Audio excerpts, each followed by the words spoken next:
So I'm going to go through it probably about 20 minutes here, just kind of talk about where we are in New York, and then really open it up to questions and answers. There's a really diverse crowd here, which is great. There are literally principals, there's network staff, there's cluster leaders, there's DOE folks, there's students, there's professors, so it should be a lively conversation. So I'm just going to spend about 20 minutes, talk about where we are, and then we can have some Q&A. So it's first of all important to recognize where the DOE's basic concepts are. Our goal is really college and career readiness for all students. So that is our end goal here. We simply do not have enough students, particularly students of color and particularly students who are poor, graduating high school, period, and then graduating high school that are college and career ready. We recently released our high school progress reports, which listed the percentage of students in schools that are college and career ready, and it is absolutely dismal. It's unacceptable.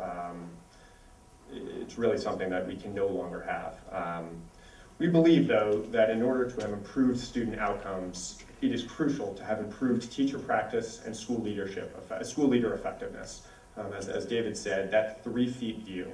The people who are in our schools every single day working with these kids are the only people who have a chance of actually helping our students achieve greater things, to have more success. And I can't do that while I'm sitting in Tweed. You can't do it while you're sitting at a university. That really happens between the teacher and the student. And that's really where our goal here is to basically create a system that can improve that performance. New York State law, New York State basically passed an education law, basically entirely due to Dean Steiner, that basically pushed the envelope and changed the conversation about teacher evaluation. And I cannot emphasize that enough. Without this new education law, we would not be having these conversations. We would be stuck with an antiquated system of satisfactory, unsatisfactory, that is currently existing in the vast majority of our schools. That conversation would not have changed had it not been for this new education law. I'm going to do a very brief summary of the key points that we've done, but generally the new law requires basically a 4-point rating scale.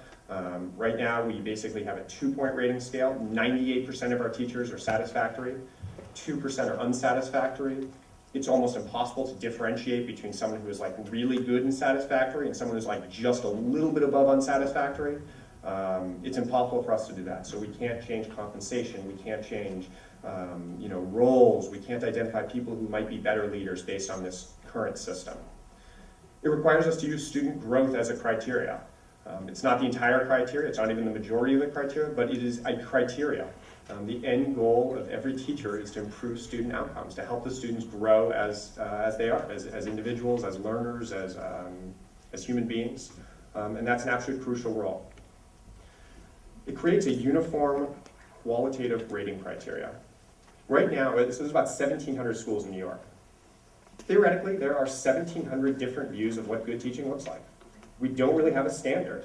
And even if we had one standard in New York, it would look different than in Syracuse, it would look different than in Buffalo, it would look different than in Scarsdale.